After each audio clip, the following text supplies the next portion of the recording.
Ingeniería del ocultismo, mis lores y ladies. Como yo estoy ahora en otra cosa, ¿verdad? Que hagan como quieran. Mira, Sí, en mi no le tiempo apura, entonces. éramos yo, eso no me apura en absoluto. Hay ¿Para qué cosas escribe estas cosas si no le apuran? para despertar a mucha gente que los pobrecitos están metidos dentro todavía sufriendo por eso, por lo que les esperan en más allá, o entregando su vida a una causa perdida, como hay tantas buenas monjas o tantos católicos que sinceramente, siendo muy buenas personas, están todavía dedicando todos sus esfuerzos a... La mayor parte no es así, pero bueno, hay gente que se entrega todavía. Por ejemplo, tú hablabas del Opus Dei, tanta gente, me da pena todavía. ¿Cómo es posible que se crean las cosas que predica, aun dentro del cristianismo, tan rancias el Opus Dei en estos tiempos? ¿Por qué rancias? Rancias huelen ya a pasado. ¿Pero por qué? Hombre, por ejemplo, exigirle a los sacerdotes andar con sotana negra. Cuando veas a un pobre en ciertas ciudades, va con sotana negra, es un pobre hombre del Opus Dei. ¿Por qué? Porque parece que ellos es vital. ¿Qué más da eso si Cristo usaba minifalda? Es un horror que me dice. Yo suelo decir, para horror de mucha gente, los papas, los primeros papas usaban minifalda, era la toguilla aquella, la faldeta que usaban los romanos porque eran de la clase humilde. Y el Papa Lino y el Papa Clemente usaban eso. Y a eso lo han hecho una cosa. Hoy día, usar veste talar hasta abajo y negro, llevar su alzacuello, eso es sagrado. Recibir la comunión de rodillas, eso es sagrado. Para estas gentes que están de mira estrecha, ¿verdad?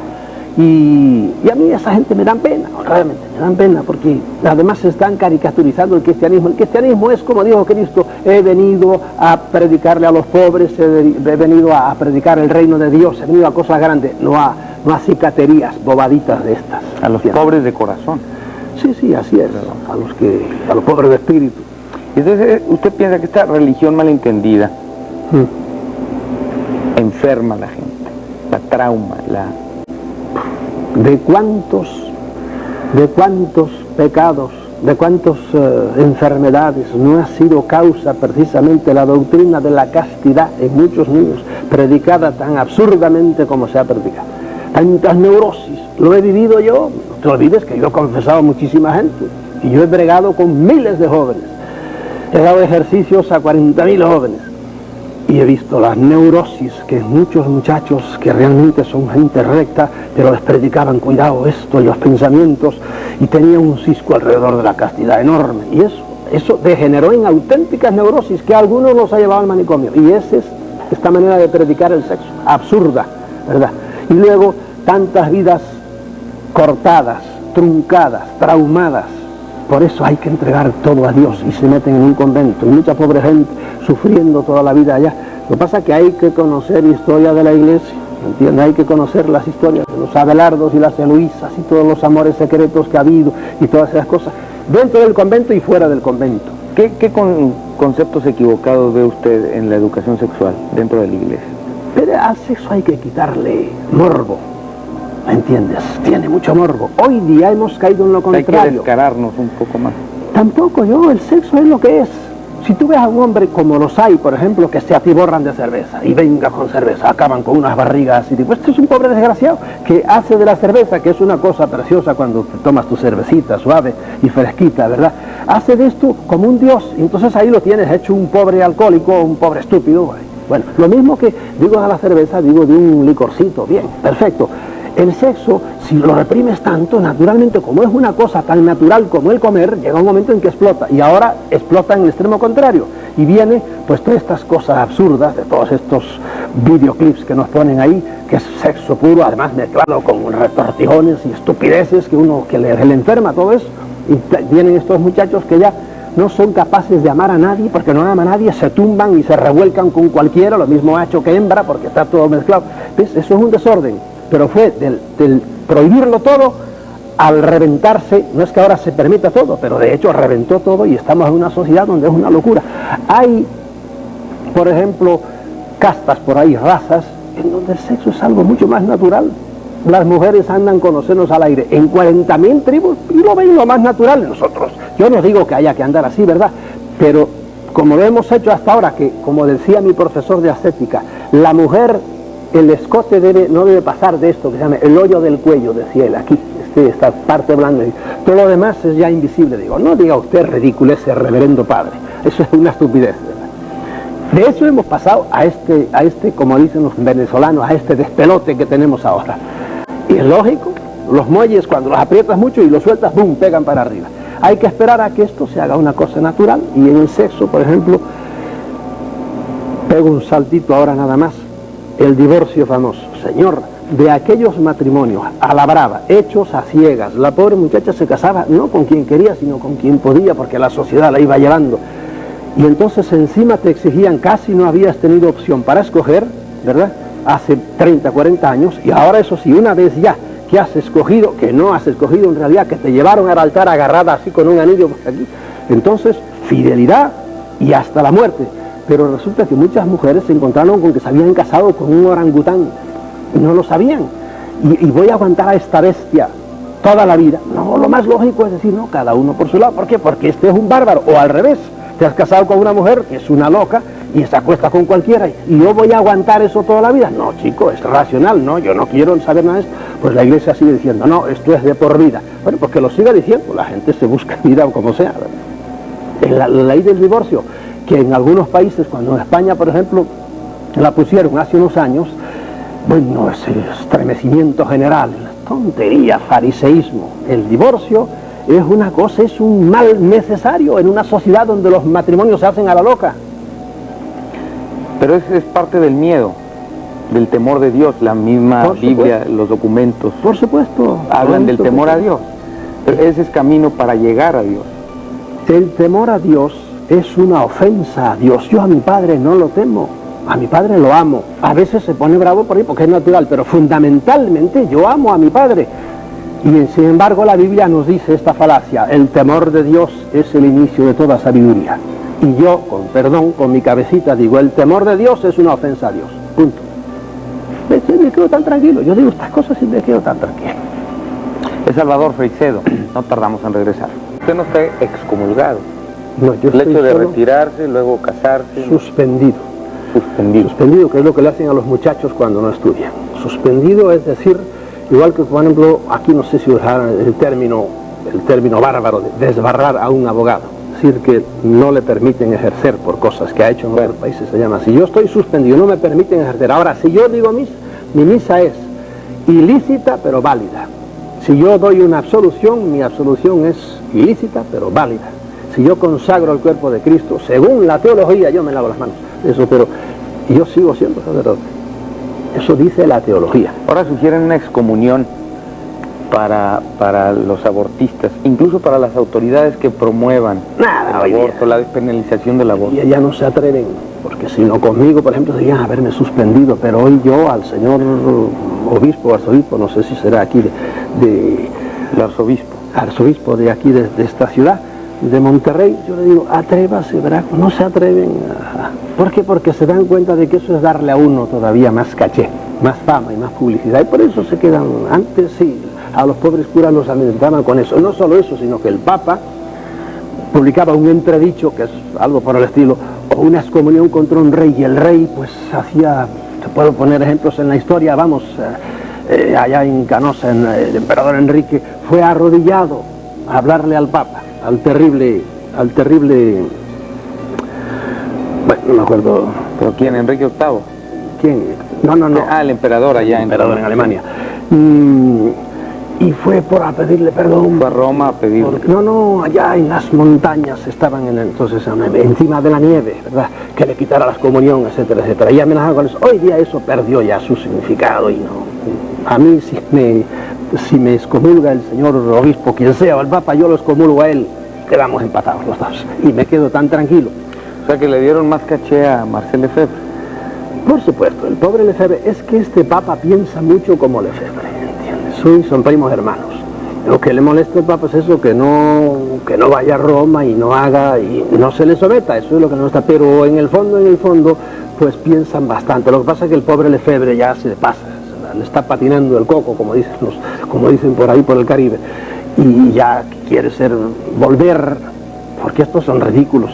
Yo he discutido con algunos atrás al Concilio Vaticano II. Quieren volver a la liturgia de San Pío V, y yo he dicho a algunos de ellos, ¿por qué? No, Pío V, ¿por qué no vuelven a la de Pío I, que está más atrás todavía? Porque esa fue la liturgia que ellos tuvieron cuando eran niños, y quieren la misa en latín, y quieren tonterías, eso no importa nada, si la esencia del cristianismo es el amor y es el perdón y es el inclinarse al pobre y es lo que Cristo, la parte buena del Evangelio de Cristo vino a traernos a todos, que es la fraternidad de todas, nada más, lo demás tonterías. Lo demás son tonterías, recibir la comunión de pie, decir la misa en latín, hablarle al público de frente o estar de espalda, todo eso son tonterías. Capizallos largos, capizallos cortos. ¿Ir a misa los domingos? Por supuesto, eso. Y mandar a uno al infierno porque no fue a misa el domingo, pero un infierno eterno con fuego. ¿A quién se le ocurre semejante mentecate? Yo fui a misa el domingo, ¿para mí qué? Pero yo amo a mi prójimo, eso es lo importante. Hay mucha gente que yo los veo que andan ensobacando su evangelio, ¿verdad? Yendo por aquí, siempre son hombres del libro, ¿verdad? Pero Dios te libre de echártelos de socios en un negocio porque te pelan al moñito, como dicen los cubanos. Porque con su evangelio debajo del brazo no son hombres de fiar. En cambio hay gente que casi no conoce el evangelio, pero son honestos. Yo conozco a mucha gente que no son cristianos y son honrados, y con ellos puedes ir al fin del mundo. Ese es un cristiano. Salvador, ¿usted de qué vive? ¿No ha pensado en formar su secta religiosa? No, ni hablar. Voy a salir ahora de una cosa para meterme en esto. Alguna vez me han dicho, usted va a hacer alguna vete al cuerno. Yo no quiero saber de eso. Yo quiero que los hombres usen su cabeza. El hombre es hombre porque es racional. El pecado de mucha gente culta, se llama culta, de mucha gente de dinero, de mucha gente preparada, es que no usan su cabeza y lo único que hacen es atracarse precisamente de esa cajita que tienen ustedes ahí, por la que me están viendo. La televisión, y se atracan de televisión y de deportes y de show, y en cambio no se sientan a pensar realmente qué es la vida. No se rebelan, por ejemplo, contra situaciones en que vivimos hoy día, presión, políticas, económicas, religiosas, no piensan, ¿verdad? Hay que pensar, eso es lo que yo predico, pensar.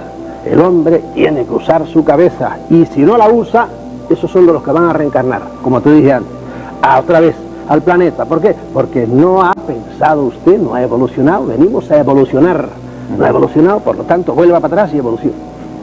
¿Y de qué vive? Yo vivo de milagro, ¿me entiendes? ¿Del milagro de Dios? Sí, Dios está en todas partes. ¿Ya qué vivo ahora? Pues mira, tuve suerte que tuve una madre y un padre que me dejaron algo de dinero, poquita cosa, y mal administrado, porque yo soy horrendo para las finanzas. Menos mal que tuve la hermana mía que fue monja, a tiempo lo poquito que me quedaba, lo agarró ella y me lo administró mientras yo andaba moviendo, ella me movía. Los libros dan muy poco dinero, pero poquísimo. A mí he tenido mucha suerte porque no te olvides que yo llevo más de una docena de libros y se venden mis libros. Lo que pasa es que la mayor parte tengo que hacer una excepción ahora con la editorial Posada, que ciertamente se está portando bien conmigo, pero yo he tenido grandes editores que me han hecho unos atracos horribles, me han robado todo lo que han querido, porque yo siempre, el dinero para mí ha sido secundario. A mí basta con vivir al día y estar tranquilo y se acabó. Capital, no tengo capital ninguno, pero vivo al día, soy millonario en amigos, porque yo te digo que puedo ir a 20 ciudades y tengo siempre casas de amigos que me invitan y que están contentos con que yo esté y me pase con ellos una semana o así. Eso, y hablando también, a veces hay mucha gente que hoy día empiezan a pagar bastante bien cuando uno habla, pero hasta he hablado miles de veces, pero como lo oyes miles de veces y jamás cobro un centavo. Salvador, hace un momento le preguntaba de la excomunión a los promotores del aborto. ¿Usted qué piensa del aborto? Ya con esa visión distinta del mundo. Un tema duro de pelar, el aborto. Mira, al cerrarse en banda, infantilmente, como hacen hoy día la predicación oficial de la iglesia, aborto no, pero señor, oiga usted primero las circunstancias del aborto. ¿Qué haría usted, le diría yo al señor obispo, al moralista número 1 aquí de la ciudad de Monterrey? ¿Qué haría usted con una muchacha a la cual la han llevado a la fuerza, la han violado, un sinvergüenza, y ahí la tiene usted ahora, pues que dé a luz? No, esa muchacha, el cuerpo de ella es suyo, y no tiene por qué darle cabida y darle sobre todo ser la madre de un fruto que tiene dentro, que se lo han metido a la fuerza, por lo tanto tiene todo el derecho de ir para afuera. Y empiezan ellos a defender, olvidándose de la pobre madre, empiezan a defender al niño. Y dicen, señor, ese niño es un embrión que tiene, no sé, un cuarto de pulgada, no, tiene milímetros, ¿verdad? Y está defendiendo, atienda a la madre, hay un derecho contra el otro derecho. Ahora, la iglesia siempre ha querido que enseguida viene Dios y crea un alma, eso es todo un mito también. y lo hace para este hombre y hay una persona total. No hay tal niego. Es más, hoy día si se admite uno a oír lo que dicen los conocedores de esto, sin estar prejuiciados, que están todos los grandes biólogos y todos los grandes especialistas en ginecología y por ahí, te dicen, uy, eso está muy lejos de ser como nos dice la Iglesia, que ya hay una persona entera, etcétera, etcétera. De modo que en un caso como ese, ya les digo a la Iglesia, mire, no pueden cerrarse sin más ni más. En un caso como ese, yo por cierto le digo a la niña, aborta. Otra cosa es... el tiempo que lleve. Otra cosa es cuando le dicen, mira, el niño ya puede vivir, está dentro, está a los 7 meses. Digo, hombre, ahora piénsalo, ya es una cosa más de pensar, porque ciertamente ahí yo a ese niño sí le doy cierto tipo de personalidad. No hago lo que hace la Iglesia, que se olvida siempre de la madre. La Iglesia siempre atiende al crío. Está bien, tiene sus derechos, pero más derechos tiene la madre, es una persona totalmente hecha, ¿verdad? En un caso en que van a hacer, yo les diría, no, se te pasó el... Es algo así, y perdóname si me voy del tema, como el que está usando una propiedad que no es suya. La ley, porque me imagino que la ley de aquí en todas partes, hay un término que dice, prescribió este derecho, porque hace 20 años que estoy metido en esta finca, nadie me ha dicho nada, y ahora viene usted, no, mira, la ley me dice que a los 12 años esto ya es mío. ¿Por qué? Porque está así la ley. Usted ha tardado 7, 8 meses en ponerse de acuerdo consigo misma, y ahora va a hacer abortar. No, ya cogió derechos, ese niño está ahí. En ese caso le diría, no puede usted abortar. Y las leyes, la italiana y la española y en general la sueca, las leyes, los países que hace tiempo que están en esto, discriminan muy bien, ¿entiendes? Hay que ser flexible. Por supuesto, es lo primero que hay que hacer, que es lo primero que no hace la Iglesia. Lo primero que dice, aborto, no. Pero señor, el aborto es una cosa. Bueno, pues en todas las familias hay reglas del juego, y en todas las religiones, sí, en todos los países. Pues yo le digo, pongan una regla de juego para eso y no se cierren en bandas, ni más. Pero una regla así tan flexible, tan transigente. Si la ley, ¿verdad?, no es algo así como la vida. Hay una cosa que se llama epikeia, que viene ya de los griegos. Hay que saber interpretar la ley. Y la ley no es una cosa así. Para eso hay, figúrate, tribunales constitucionales. ¿Para qué? Pues para que hay un tribunal que la Constitución dice esto, sí, pero este lo interpreta así y este lo interpreta así, y hay que ir a un tribunal tercero. Y en general todas las leyes admiten su interpretación. En este caso es lo mismo. Primero, que no hay ley. Hay la ley de no matarás, ¿verdad? Y la Iglesia no ha matado. Vamos, la Iglesia ha matado, tiene cadáveres en sus entrañas por miles, porque ha hecho guerra para defender. Hay guerras justas, decían los teólogos antiguos. Ah, sí, ¿y dónde está el precepto? No matarás. Ahí se lo interpretan. Bueno, pues aquí estamos en lo mismo. El aborto, no matarás. ¿Usted se basa en eso? Bueno, pues vamos a interpretarlo como hizo usted para sus guerras. Porque hasta hace poquito, mira, Pío IX fue el que lo hizo.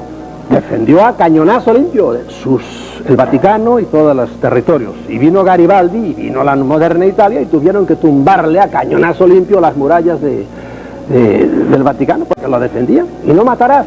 Seguía estando ahí, no matarás, pero el que se ponía delante de una bala de un cañón del Vaticano acababa. No tardamos en regresar para concluir nuestra charla con Salvador Freixedo, escritor, ex sacerdote jesuita. Foro está en el aire. Y de los santos, los pueblos latinoamericanos sobre todo son muy, bueno, en España sucede. Muy santeros. Muy santeros. A veces le restamos importancia a Cristo, ¿no? o al Dios mismo. Al Dios Padre, ¿no? No, en la Iglesia ha habido mucho de eso. Y entonces se van por el lado de la Virgen, son muchas, o por los santos. Y usted también lo hizo, ¿no? Dejado, sí, por supuesto. Bueno, yo siempre me di cuenta de que el centro en la Iglesia tiene de ser Cristo. Y lo que hemos hecho con la Virgen ha sido también, hay una inflación virgínea, que es lo que indigna a los protestantes, ¿verdad? Contra nosotros, los católicos, y contra los ortodoxos. Los ortodoxos son más devotos todavía de la Virgen que nosotros, o por lo menos tanto. Y eso realmente es un sacar fuera las cosas, sacar fuera de quicio. Y no digamos nada, en América pues está toda sembrada de santos. Fue una de las cosas que más me gustaba a mí, conocer lo que se llama hagiografía, vidas de santos. Ha habido gente eminente, pero indudablemente las personalidades de los santos en la Iglesia, de los tan diversos santos, es interesantísimo. Hay santos que eran psicóticos totales, pero con diploma de psicóticos, y por eso llegaron a la santidad. Hay santos, en cambio, que eran más dulces, tenían más sentido común, etcétera. Un San Juan Bosco, por poner un ejemplo, un santo agradable, simpático, al cual le pasaron cosas que yo me gustaría que me las explicaran los teólogos desde el punto de vista. Por ejemplo, San Juan Bosco una vez venía de decir misa y se encontró con que a la puerta de la iglesia, de la sacristía, ya entraba de vuelta con su copón, etcétera, y a la puerta estaba su madre, sonriente, esperándolo. Y él dejó aquello y le dio un abrazo a su madre. Pero su madre, mi querido Gilberto, se había muerto hacía no sé cuánto tiempo. De modo que allí había una muerta. Entonces ahí entra el espiritismo. Realmente pueden volver los espíritus o no, porque y él le dio un abrazo a su madre, según se leen las biografías. Y yo digo, bueno, explíquenme esto, ¿cómo es esto? Esto no casa. Pero bueno, eso por ponerte un ejemplo de las curiosísimas cosas que se pueden encontrar en las vidas de los santos, que yo me conozco bastante bien porque las leía muchísimo, desde los antiquísimos hasta el Padre Pío de la Pietrelcina, con sus llagas y los estigmatizados, que ha habido muchísimos dentro y fuera de la iglesia, etcétera, etcétera. Parte del folclore eclesiástico. ¿Usted mira algún santo en particular ahora? Su santo fue por jesuita, sí, el patrono de los jesuitas. Ignacio de Loyola es uno de los grandes místicos, tremendo, pero como era un militar, era recio y organizó la orden. Todo lo contrario que San Francisco. San Francisco era una orden que él llegaba a un sitio y le decían, hermano Francisco, ¿cuántos frailes son? Él no tenía ni idea. Somos 1000, en aquellos tiempos había unos conventos donde somos 500, alabado sea Dios. San Ignacio sabía de memoria cuántos había y cómo se llamaba cada uno, porque era un militar organizado. Por otro lado, pues sí, lo hizo demasiado rígido, ¿verdad? Que tiene su parte positiva y su parte negativa. Pero hay santos que me caen bien, sobre todo los santos que eran todo corazón. Benito José de Labre, que no conoce nadie, el santo mendigo. El cura de Arce era un tipo curioso, era estrictísimo. Él cocinaba su arroz al domingo y le duraba en un saco medio podrido ya hasta el otro domingo. Él metía la mano y así estaba de flaco el pobre hombre. Pero de eso a empezar a desvariar la mente no hay más que un paso, ¿entiendes?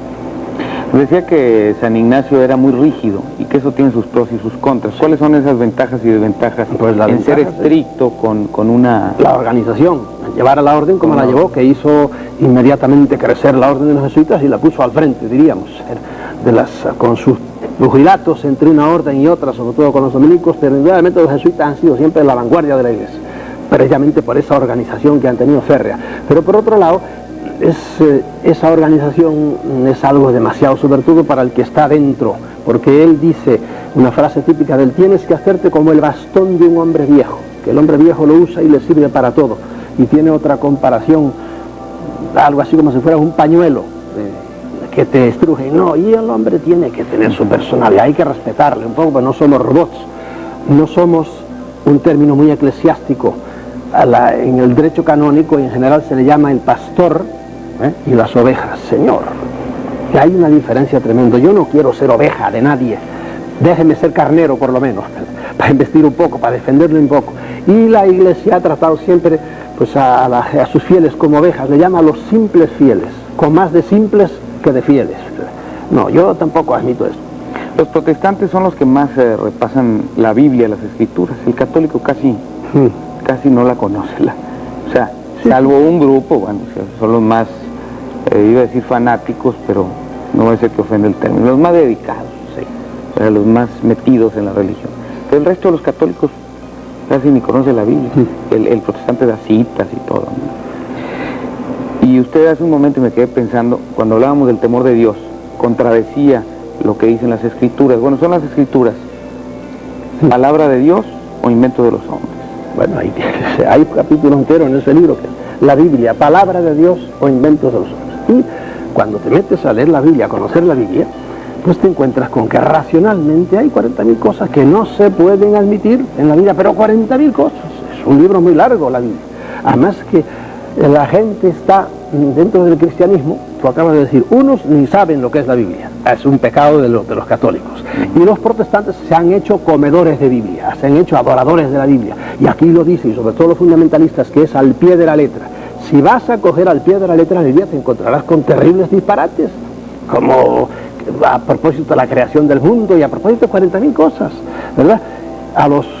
Desde el punto de vista de la sociología, de la medicina, etcétera, hay muchos horrores que la gente desconoce. Por ejemplo, hay una frase en el Eclesiástico que es: muélele los lomos a tu hijo, es decir, dale buenas palizas antes de que se te haga ya como un potro indomable. Digo, oiga, eso lo oye cualquier pedagogo por ahí, dice, qué barbaridad. Bueno, pues es palabra de Dios, también tontería. Le achacan a Dios cosas que gente pensaba, les hablaban. La Biblia, hay más de 100 autores ahí, ¿verdad? Además, ¿cómo ha llegado la Biblia a nosotros? Porque traducciones de traducciones de traducciones. Sí, ese es un tema larguísimo. ¿Hay cosas positivas en la Biblia? Por supuesto que las hay, pero la gente no se da cuenta de que cada religión tiene su Biblia.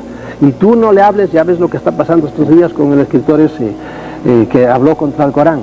No le hables a un maometano mal del Corán, ¿verdad? ¿Por qué? Porque le hacen como a este, lo sentencian a muerte. El Corán está lleno de disparates, que me perdone el Ayatollah Khomeini. Y vas a los Vedas, y vas al Zendavesta, y vas al Dhammapada, y son las Biblias. Pues ¿quién está hablando mal de la Iglesia Católica? ¿Quién? Yo. Bueno, pero menos mal que en la Santa Madre Iglesia ya no llegamos a las aberraciones del Ayatollah, que me condenen a muerte. Los señores obispos son una gente muy amable, etcétera, y le mando un saludo desde aquí al señor obispo. De todas formas es bueno que alguien pertenezca a una religión. Las religiones, o así como usted, a la larga, le han hecho más daño a la humanidad, no a una persona privada. A la humanidad le han hecho mucho más daño a las religiones. Usted está con Marx, es el opio del pueblo. Mando al cuerno a Marx, entera. Yo, no me hagas entrar en el tema de la sociología, que me encanta, pero el marxismo practicado, hemos visto que está fracasando tremendamente, y empezó a fracasar rápidamente. Que hay puntos verdaderos de más, claro que la dice verdades de puño, pero a la larga no ha aterrizado bien, y lo vemos en las sociedades que ha creado y en los muertos que ha causado. Usted vivió en Cuba. Sí, señor.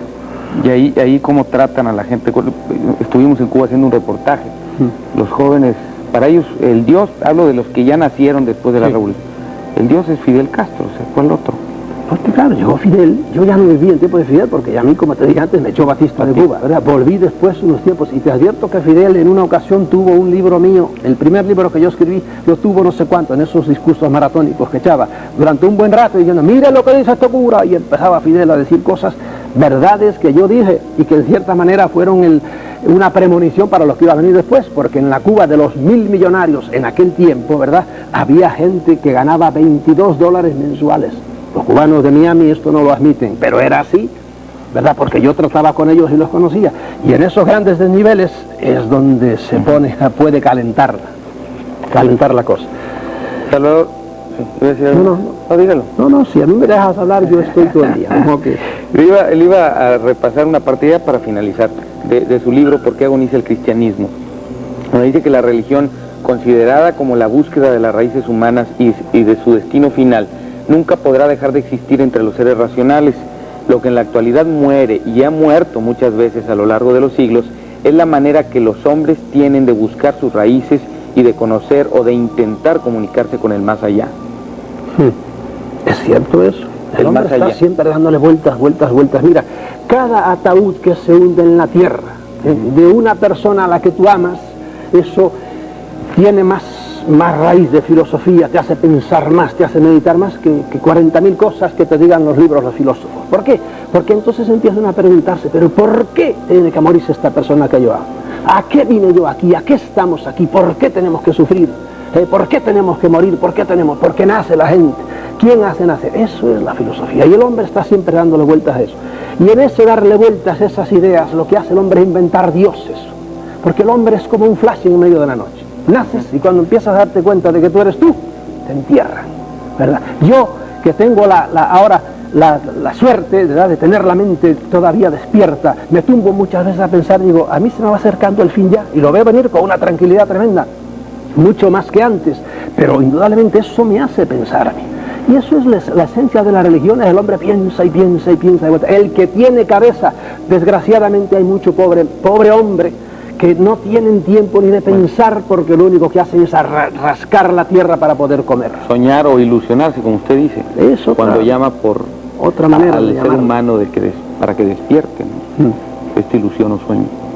Y hablando del más allá, me traje el libro porque también hubo mucha controversia con la charla que tuvimos con JJ Benítez, compatriota suyo, con el caballo de Troya. Y amigo mío, si yo con Juanjo me encuentro en 40.000, me he encontrado en 40.000 congresos y por ahí.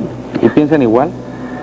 O sea, usted también, sí. he leído algo últimamente de lo que ha escrito sobre el mundo extraterrestre, la granja que es esta tierra. Nosotros, lo que yo he escrito. Sí, sí, Y no, entonces, él y por yo eso empezamos me en lo lo mismo. traje, porque ahí andan emparejando. Lo que pasa es que yo le he dicho a Juanjo, cuando él viene, yo voy, o cuando vuelvo, él va. Juanjo empezó siendo reportero de estas cosas, de extraterrestres, y por ahí cuando trabajaba ya en Bilbao, en un periódico. Y como es un muchacho muy trabajador y escribe bien, pues se ha seguido moviendo y ha ido entrando, precisamente el fenómeno ovni lo ha ido llevando a lo trascendente. Y ahora él me dijo una vez, no hace mucho, que estaba estudiando teología. Y entonces él va en esa dirección, yo estoy volviendo de esa dirección. No, mira, yo estoy dejando la teología atrás, porque tuve que estudiarla 4 años seguidos y exclusivamente. Y se cruzan nuestros caminos, ¿verdad? Y por eso, a veces, no es que choquemos, ¿verdad? Yo digo de Juan José Benítez, en concreto de ese libro Caballo de Troya. Juanjo es un gran escritor, es un hombre muy trabajador. Y por eso le gusta mucho a la gente. Lo que es malo de él es que presenta como verdaderas, como hechos, cosas que son novelas, que son ficción. Todo el Caballo de Troya es una cosa en la cual él mezcla datos verdaderos con fabulación de él para armar eso, que es una novela, ¿verdad? Y al principio en el libro así se decía novela, y luego en las ediciones posteriores ya se lo quitaron. Y hay mucha gente que no sabe ya si va o viene, si eso es verdad, si eso es mentira. Y es una cosa interesante como puede ser una novela, pero en eso nos diferenciamos. Yo en general no trato ficción nunca. El libro mío último, Ellos, los dueños invisibles del mundo, es un libro de hechos, hechos, hechos. Y yo después empiezo a deducir, pero basado en hechos. Y él, en cambio, fabula, muy bien fabulado, pero es una cosa de divertimento, vamos a llamarle así. Y esa es la gran diferencia que tenemos él y yo. Ahora él tiene libros sobre ovnis, por ejemplo, que son documentados y son de hechos, no ficción. Pero entonces, ¿hay algo que ver con los extraterrestres, según usted? En mi manera por ejemplo, de él habla pensar, también de Dios, sí, sí, ¿verdad? sí. De Cristo. Sí, sí, es que mira, el que se mete a estudiar el fenómeno ovni a fondo te lleva directamente a la religión. Yo hace años que estoy diciendo, todas las religiones del mundo son debidas a que los que dirigen el mundo desde las sombras, lo que en la iglesia, para que los señores obispos no se les escandalice, o los curas o los católicos crean que ya empieza a hablar de locuras, no, de su iglesia, de su Biblia. El texto de Efesios, nuestra lucha, dice San Pablo, no es contra la carne y contra la sangre, es contra las potestades, es contra los ángeles, contra los espíritus, contra las dominaciones que viven en las alturas, ¿verdad? San Pablo creía en eso, y en la iglesia... Son seres divinos, son seres divinos. Divinos entre comillas, son seres suprahumanos, no divinos, son más que los hombres, como los hombres somos más que los animales. Entonces, hay Cristo escalas no era cósmicas. Cristo no era divino. Si quieres entramos en el tema. Para mí, el ser hijo de Dios, a la iglesia le costó mucho trabajo llegar a definir que Cristo era hijo de Dios. Al principio en la iglesia no se creía que Cristo fuera Dios como el Padre. Los cristianos no saben eso porque no saben historia, pero tienen que leer los concilios primeros de la iglesia y tienen que leer quién fue Arrio, que fue un señor que era obispo y que no creía que Cristo fuera hijo de Dios, ¿entiendes? Y hubo un tiempo en que la mayor parte de los cristianos no creían que Cristo fuera Dios. Igual que la Trinidad, tardó 5 siglos en hacerse la doctrina de la Trinidad. Hasta entonces los grandes teólogos no creían que el Padre, el Hijo y el Espíritu Santo fueran la misma cosa, del mismo nivel, vamos a decir. Bueno, dicen que la visión de los hombres cambia mucho a la hora de morir. Por supuesto, y a medida, si evolucionan, a medida que avanzan en la vida, un niño no cree igual de la vida de su padre cuando tiene 10 años que cuando tiene 40 años. ¿Usted piensa ver a Dios? Pienso ver a Dios. No, Dios no es visible, por decirlo así. Dios no es un tipo, no es un señor. Es el gran pecado de la teología. Han traqueteado la idea de Dios como si Dios fuera una cosa y aún después de la muerte. Después de la muerte yo sé que me despertaré, no sé casi nada del más allá, casi nada, pero sí sé que cuando me acueste para morir estaré a punto de nacer, a otro nivel, a otra existencia, a otra cosa, ¿verdad? Pero ver a Dios directamente como si fuera un tipo que está allí, no, eso son ideas mentecatas, ridículas e infantiles que nos ha presentado la religión católica de Dios. Muchas gracias a Salvador Freixedo por estar con nosotros y comentarnos estas cosas, su verdad. Sí, sí. Bueno, seguramente mucha gente no estará de acuerdo con lo que... Y estoy contentísimo si alguien dice, no, pues no está usando su cabeza, que eso sí, que no me manden a la hoguera ni nada de eso. Respetémonos, y a todos los que no piensen como yo, un abrazo para todos ellos. Autor de una docena de libros, entre ellos Cristianismo, un mito más, y este otro que es donde se hace la pregunta ¿por qué agoniza el cristianismo? Un libro fuerte. Salvador Freixedo, ahora escritor, pero antes sacerdote jesuita. Él, al preguntarse esto, ¿por qué agoniza el cristianismo?, responde en el mismo libro: porque nos hace adorar a un Dios falso, tan falso como el Dios que nos presentan las Sagradas Escrituras, monstruoso, caprichoso, vengativo y cruel. Salvador Freixedo, profundamente religioso, como lo demuestra su incesante caminar por el mundo en busca de la verdad. Salvador Freixedo revela en este impactante libro cuál es su idea de Dios y cuáles son sus creencias, como nos lo ha dicho hoy en el programa. Fue expulsado de la Orden de los Jesuitas luego de haber pertenecido a ella por espacio de 30 años, debido a que la publicación de su libro Mi Iglesia Duerme, que fue prohibido en la España del franquismo. Por eso lo expulsaron de la Orden de los Jesuitas en 1969. Gracias, muy amable. Gracias a ustedes.